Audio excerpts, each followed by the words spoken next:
This is the third part of the 4-part series of where I talk a bit about the IEMs that I personally own. If you can see that my current setup is different, it's a bit different than the usual setup. That's because I actually bought a new amp. You can see it right here. It's the KN HA1AMK2 amp, and I also got a couple of replacement tubes for tube rolling. And the amp is interesting. We'll get to the amp when I talk more about headphones, maybe later. But today, before I would begin the discussion, it's going to be a long video, so I would advise you just relax and take a sip of coffee or something.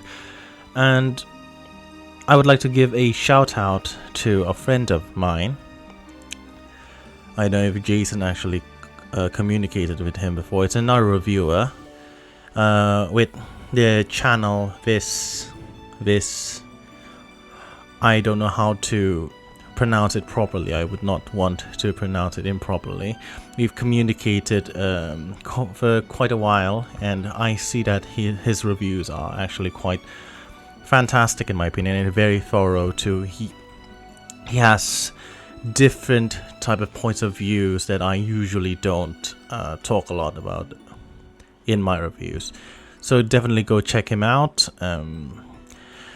Yeah, so the first item that I would like to talk about here is this is the BGVP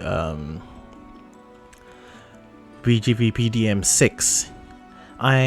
For this section of the video, this part, we are going to talk about IEMs ranging from mid budget to higher budget IEMs. This is going to be a long range.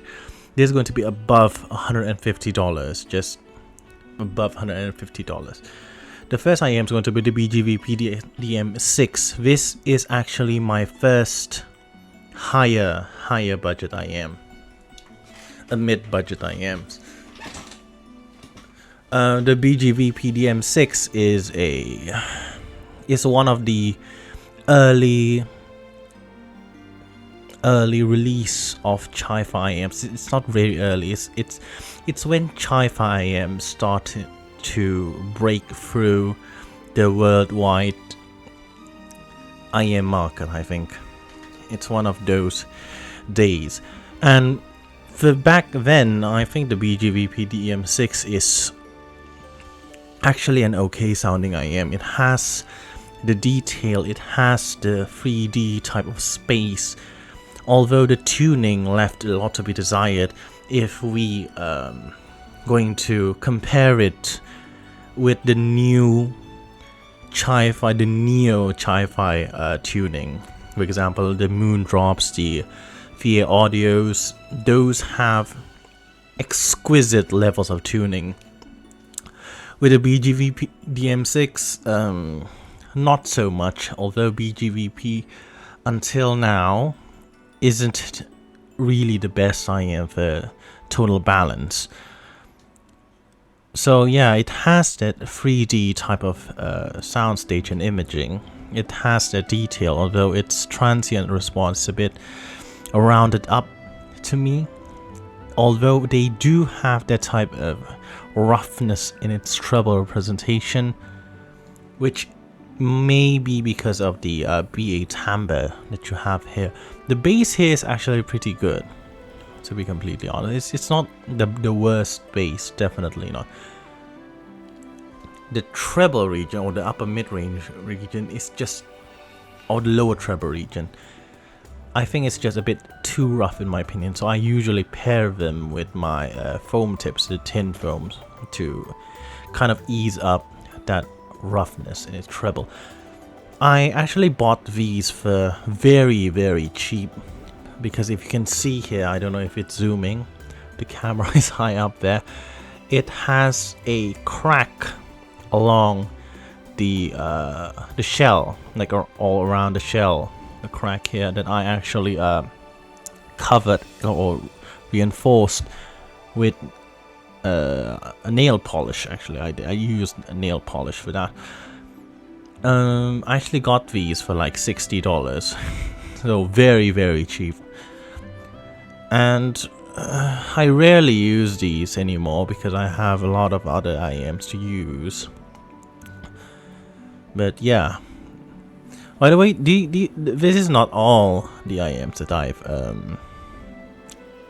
more mid to high budget IEM that I've owned.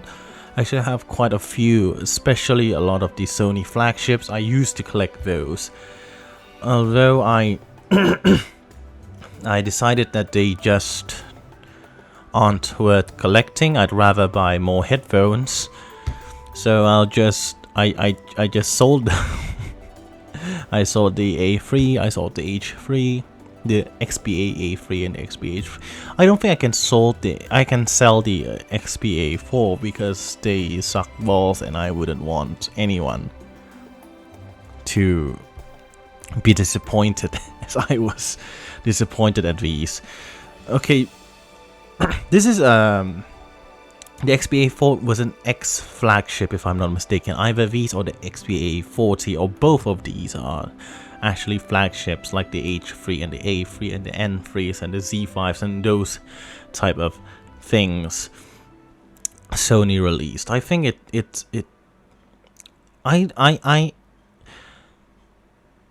I wasn't in the IEM game. I wasn't in the IEM game. I weren't in the IEM game. I don't know the correct grammar for that. I weren't in the IEM game when the XPA 4 was first released, so I don't know the actual competition at this price range at that time. However, now if you're going to compare it with IEMs now, these things just suck.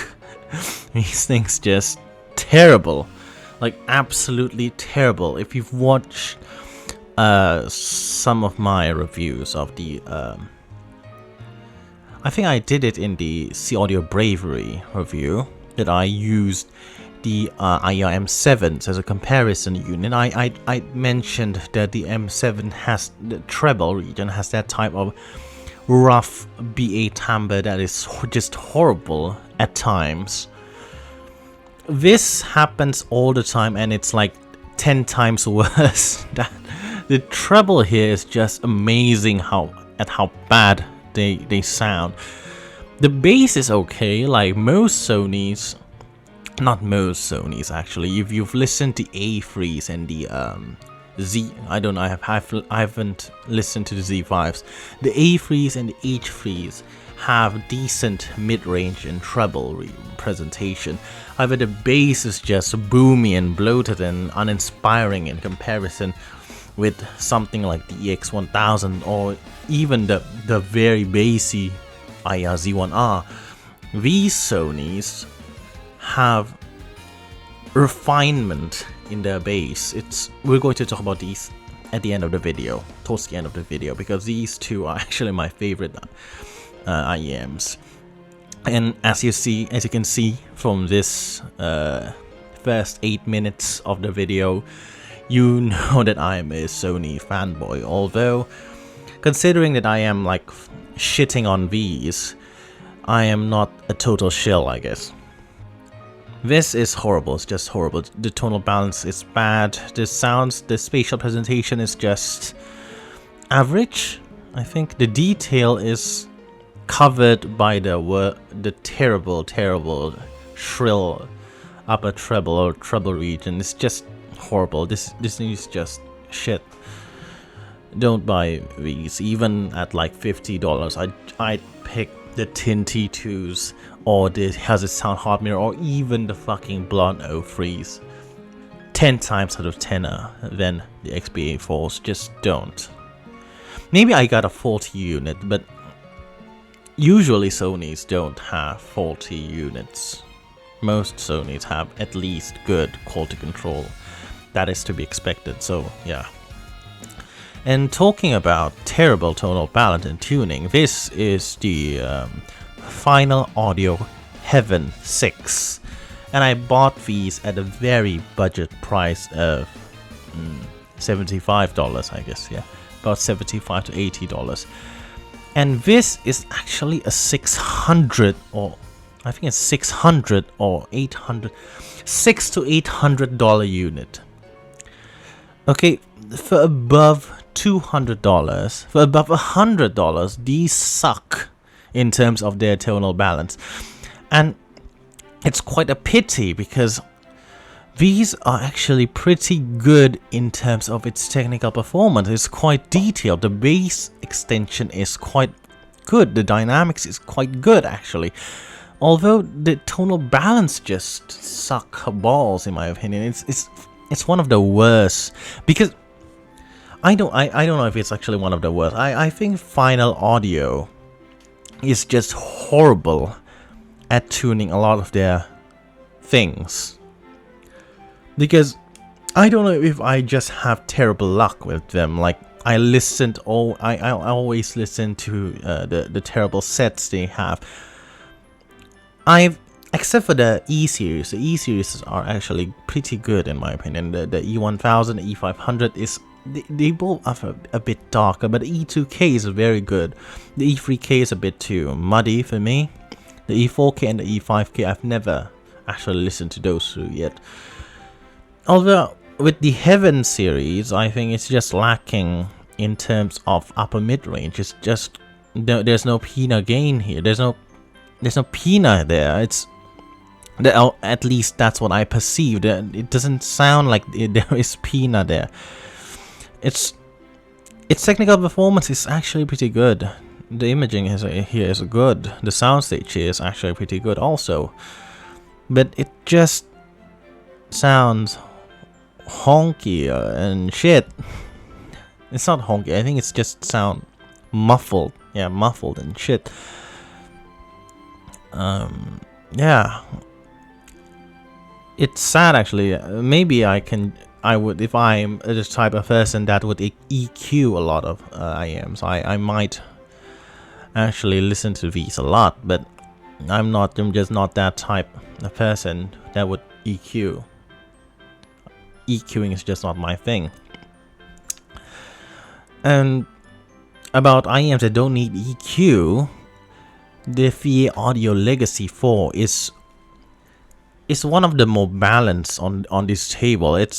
I think it's a bit more balanced sounding than even the Blessing 2s, and the Blessing 2 is raved a lot for its tonal balance. If you've watched my reviews on the Blessing 2s, or if you've watched before I released my review on the Manga T, I've not released that yet. I've compared not the Blessing 2s. I think it's the Audio Bravery. Yeah, the Audio Bravery. I've compared those with the Legacy 4s, and in those comparisons, I mentioned a lot that the Blessing 2s, the M7s, of course, and the Audio Bravery or the Manga T is just simply better in terms of technical performance than the Legacy 4s. And I was like shitting on the Legacy 4s a lot in those reviews.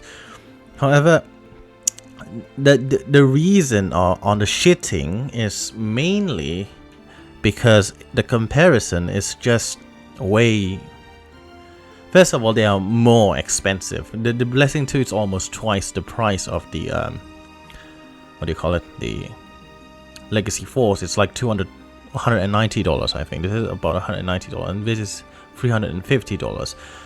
And the M7 is much more expensive than that. The Manga T is $100, I think, more expensive than the Legacy 4s.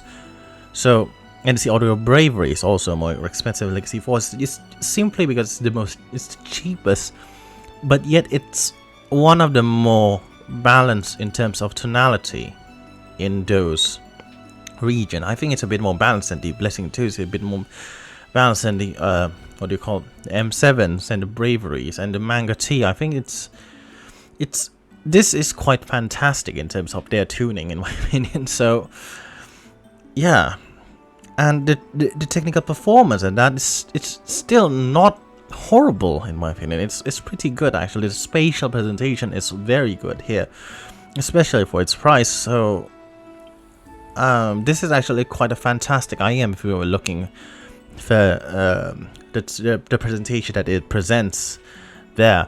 I also prefer the O2 switch instead of the OO. Like the second switch, I prefer them to be up. The first switch actually doesn't do anything. Second switch, I prefer them to be up because it's just more well balanced to me. With the second switch down, I think the mid-range, the lower mid-range especially, is a bit too withdrawn in my opinion. It just doesn't sound as contoured as as coherent as I would want. Not that they are very coherent sounding. The BA timbre here is actually not very good. If you've watched my reviews and that, I think I failed to tell you in the Legacy 4 review that the BA timbre here is actually not very good. So yeah, if you actually don't care about BA timbre and you would just prefer a balanced, tonal balance, and still good in terms of detail, it's not as mushy and terrible as something like the Yume. It's a bit more defined in its presentation and has better spatial presentation too. I think the Legacy 4 is a very, very good buy. I'd much prefer them than the Yume's, definitely. The Blessing 2 is just something else. This is a something else type of IEM. It's the IEM that could be said as a market destroyer IEM, because it kills basically anything below its price point and a bit above its price point. It's like something like the Sundaras, the Hyphaman Sundaras. Although of course, similarly with the Hyphaman Sundaras, you still have actually competition there. With the Hyphaman Sundaras, you actually have the HD6XX or the HD600s or the 650s, or something along the lines of the what do you call it, the Audio-Technica R70X. You also have those type of headphones at that price range that would compete with the Sundaras. These, however, actually do have IEMs compared to them now. Like, it actually do have IEMs at their price point that may stand a chance against them now. But at the time of release, definitely not, in my opinion. Some of the IEMs are first the of course the C Audio Bravery, and you do have the Manga T. Although the Manga T is not as technical as the Blessing 2s, it's still quite a. If you like the Manga T, you might prefer it over the Blessing 2 if you like the Manga T's tonal balance. Because I personally actually quite like the Manga T's tonal balance. So yeah, do you have the Manga T and the C Audio Bravery? And if you would say the C Audio Legacy 4s have the advantage of tonal balance, it might be competition, but I don't think the technical performance is good enough for the Legacy 4s to be competition against the Blessing 2, like direct competition against the Blessing 2s. Although if you just listen to tonal balance more than technical performance, you don't really care about technical performance, I think the Legacy 4 is really up there. Yeah, I guess that's that. Oh, you also have the DM8s, the BGVP DM8s, which are still quite a very excellent IEM with a very unique build quality. And that's one of those BGVP IEMs that I actually like. Not a lot of BGVP IEMs that I actually like. And you also have the 4 acoustics STG 4 Plus 4P, the stage 4 Plus, I think. The STG 4 Plus, not the 8 Plus, not the 2 Plus, the 4 Plus is quite decent also there. Although with the C Audio Bravery, with the Manga T, with the STG 4 Plus, with the FiiO Legacy 4s, I don't think any of them would realistically stand reasonable, no, not reasonable, stand at the same footing as the Blessing 2s in terms of the overall tonal balance, in addition with its technical performance, because although the Blessing 2 is very good at its tonal balance, and it's usually what people are saying about them, the Blessing 2 is quite a technical IEM in my opinion. It has one of the best spatial presentation in terms of soundstage imaging, that sense of depth that would, in my opinion, be competitive with any IEM at any price. Especially the ones that I've heard before. It's definitely not as good as probably something like the U12T, because that IEM has depth.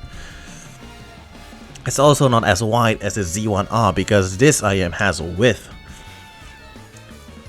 But it's very, very decent in my opinion at any price point. I don't think if I bought a flagship IEM that has spatial presentation here with more detail and better coherency and maybe somewhat of a more, slightly warmer tonal balance, I think it's going to be a successful IEM. I think I'm not going to be mad buying that flagship IEM. So yeah, with the Sony IER-M7, it's something. Definitely, it's quite detailed. It's one of those full BA IEMs that has that rich and thick dynamic driver timbre. If you've listened to these before, if you've listened to the IEM9s, you would understand. I think a lot of full BA IEMs don't do. I think most of them don't do timbre as good as the IEM7 or the IEM9. I think this is somewhat of a 64 audio U12T type of bass if you scale it down to its price to under $1,000. I think this is the BA you're looking for if you're looking for a more organic timbre.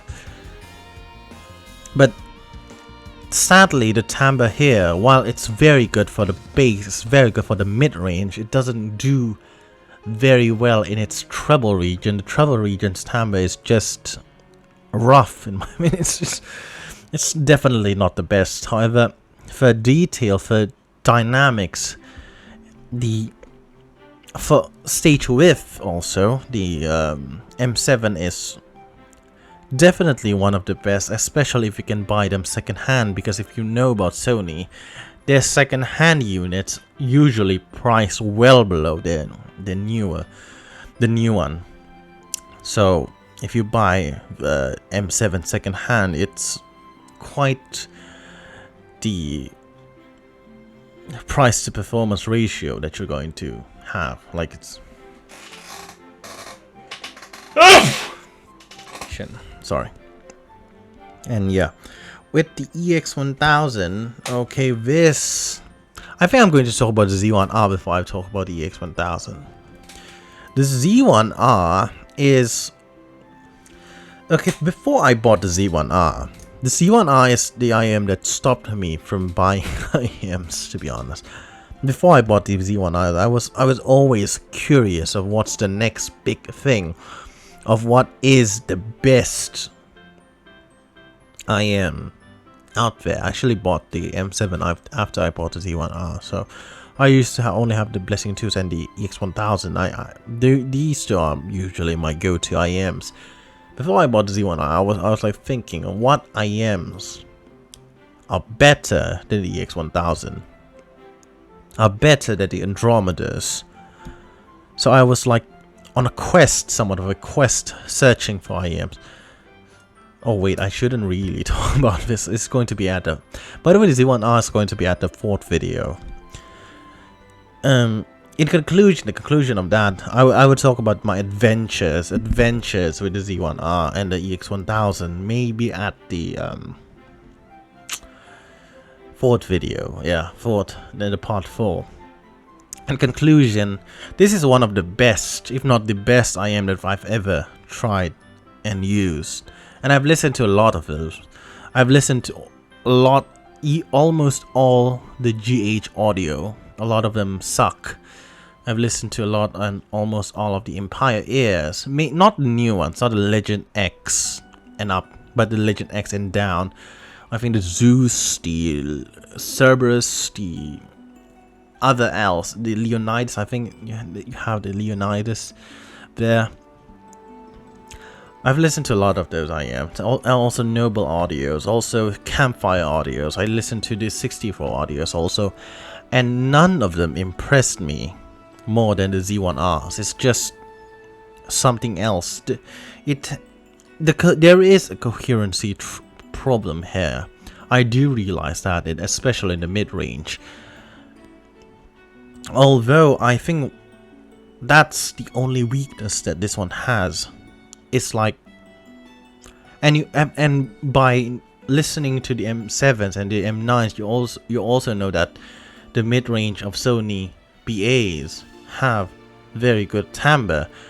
So yeah, of course you would notice that it's not the most coherent sounding IEM. Although in terms of, I don't think it's raw detail. I think raw detail is still, the win of raw detail is still going to be at the hands of something like the Tier 4T or the U18T, or not the U18T, it's U12T, those type of IEMs. Although the raw detail here is still very impressive, the soundstage here is amazing, the imaging here is precise, it's laser precision.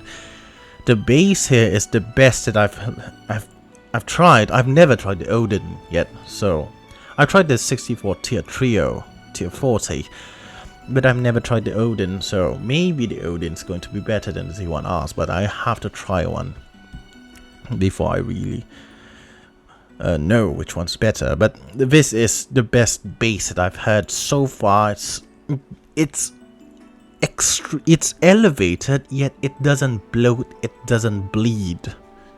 It bloats perfectly, that it sounds natural like a dynamic driver, although it doesn't bloat over the mid-range at all. It doesn't bleed to the mid-range also, so it's a very clean yet very elevated bass, and I really like one. I actually had it. A lot of the IEMs here is actually owned by Jason too. Like, we both own the Blessing 2s, we both own the EX1000, and we both own the Z1R. So actually, in terms of the flagships, we do have quite similar taste in IEMs. If you're curious on Jason's collection, I know he's not making this type of video too. It's just quite a fantastic IEM in my opinion. It's just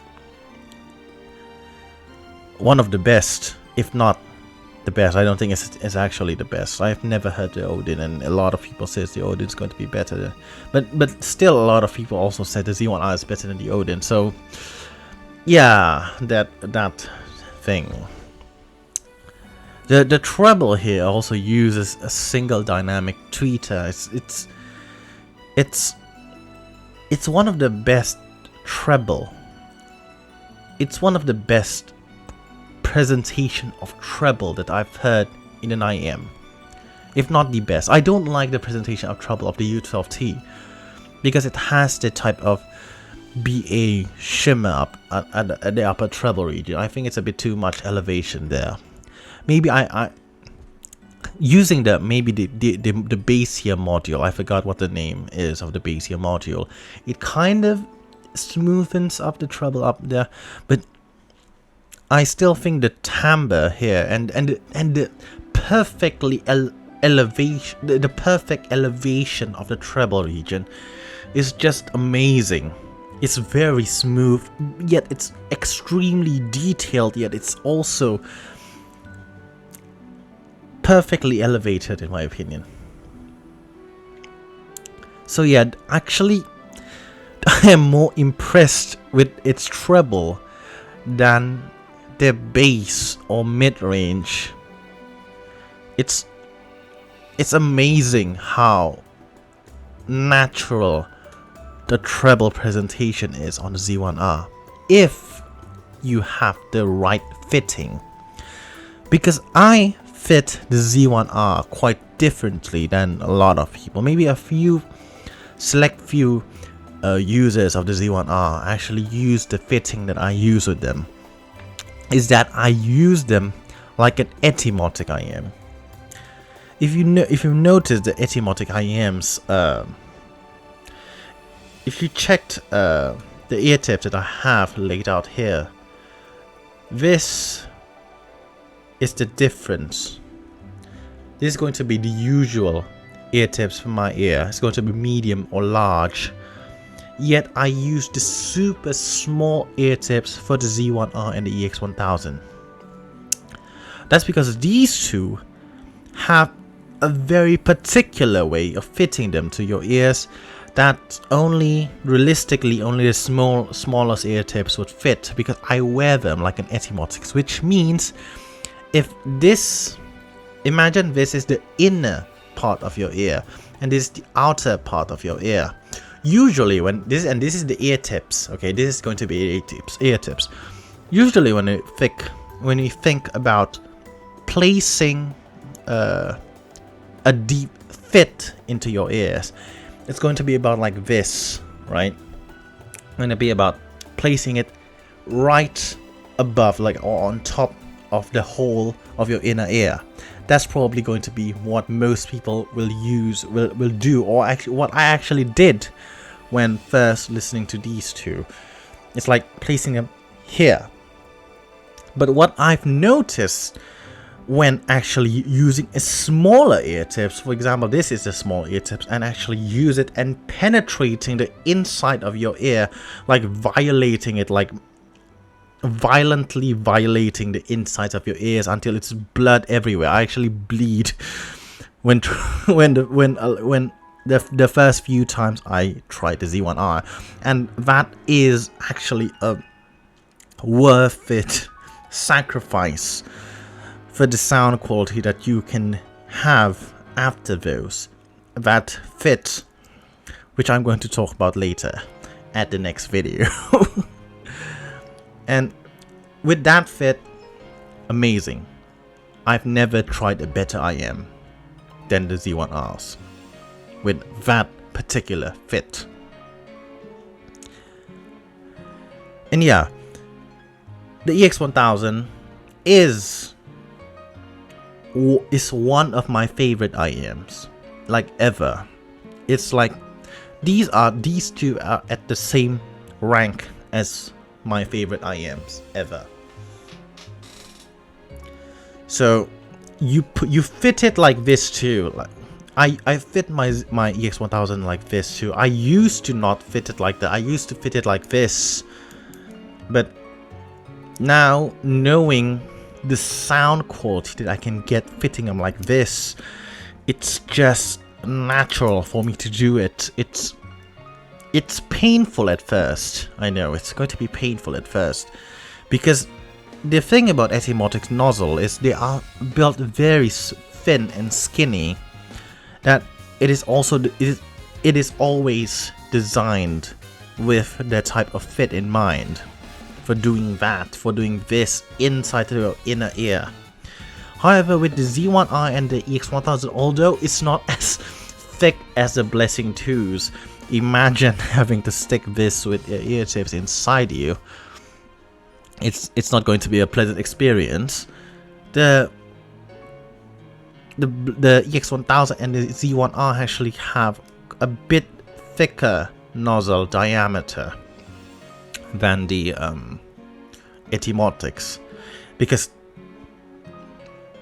although it's not designed to be put in that way,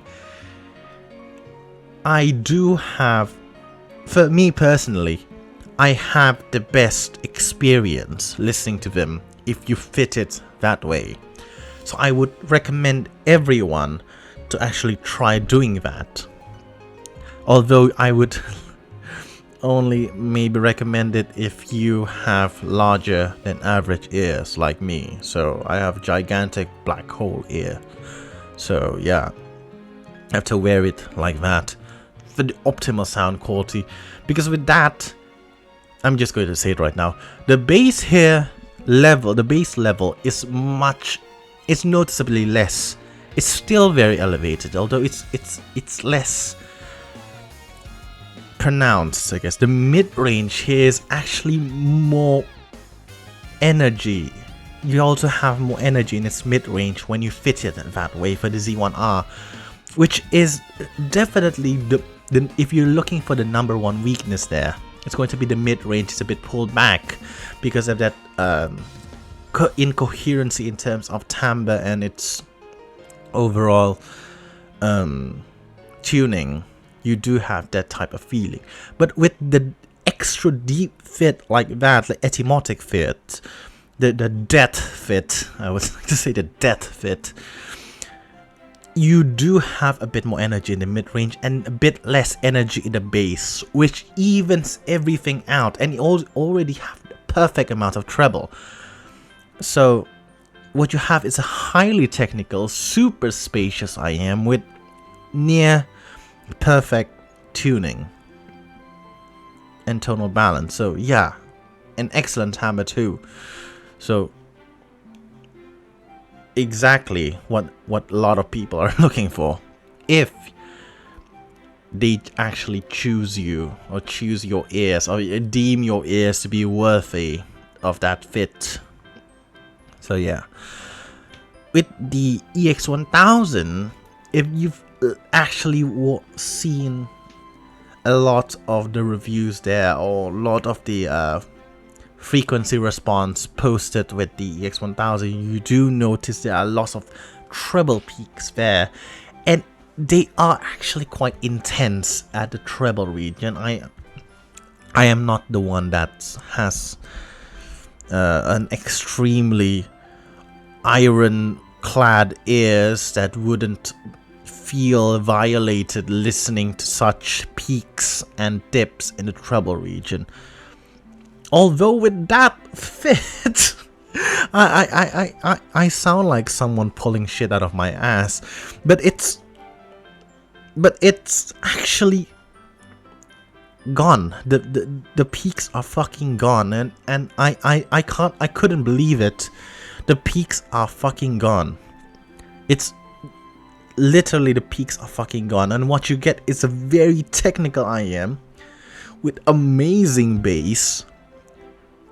Best bass, one of the best, if not the best bass on $1,000 on an IEM that you can bought second hand for like $230 or something, or like $300 or at the price of Blessing 2s, with excellent resolution, excellent imaging, with excellent overall technical performance here, with no treble peaks, with naturalish,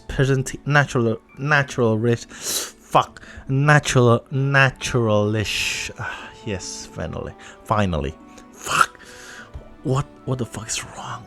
Okay, naturalish presentation with no audible extreme peaks, because that's what this is, extreme peaks. And that's why this is one of my favorite IEMs, because I bought these for like $200 and it sounds insane. It's at the level, I think it's at the level in terms of technical performance as the Andromedas. With my way of fitting, it's at the level of Andromedas, definitely. But I think if you know the initial release price, which is $999, maybe it's at the price. It should be at the level of the Andromedas. But you can find these for cheap. And if you find one for cheap, buy it. Okay, I guess that's it for the review. Don't, not the review, fuck. That's autopilot me talking. That's it for this part of the video. Don't forget to tune, I don't know what you call it. Tune in for the fourth part, which I'm going to talk a bit more in depth how these two actually changed my life. Or my audiophile journey, I guess. These two actually changed my audiophile. The Blessing 2 actually did also. It actually changed my point of view. Like these three IEMs actually changed my point of view of IEMs. With a few others, like there are like 5 or 6 more IEMs that actually defined my journey as a reviewer. Okay, that's it for the video. Don't forget to tune in for the next one. See you next time. Godspeed.